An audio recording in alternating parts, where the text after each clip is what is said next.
Ahadi iliyovuka moyo. Simulizi ya mapenzi ya kweli. Jina langu naitwa Lizo Mavoice.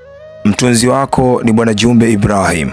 Mchana ulikuwa mkali, jua likiangaza kila kona ya mtaa. Asha alitembea polepole kando ya barabara akishika mfuko mdogo wa vitabu.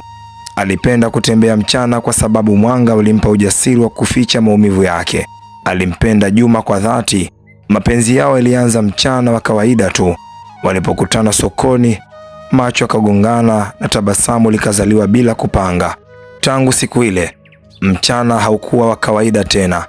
Lakini mapenzi hayakai kwenye mwanga kila wakati. Siku moja mchana, Juma alisimama mbele ya Asha, chini ya mti wa miembe. Sauti yake ilikuwa nzito. Asha, nakupenda, lakini ninaondoka. Maneno yale yalikuwa kama jua lililochoma moyo. Hakukuwa na giza, hakuna mvua, lakini dunia ya Asha ilipoteza rangi. Muda ulipita, mchana mwingine ukaja. Asha sasa alikuwa amebadilika. Alijifunza kutabasamu bila kuumiza moyo wake.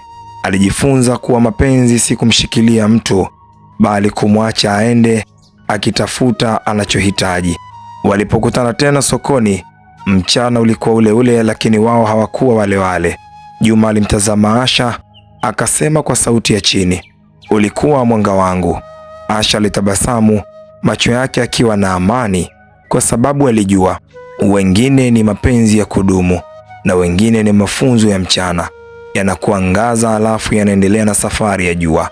Jina langu mimi naitwa Lizo Mavoice. Usisahau kufuatilia simulizi pendwa na nzuri katika YouTube channel yetu hii ya Zanzibar Lizo Mavoice. Ciao.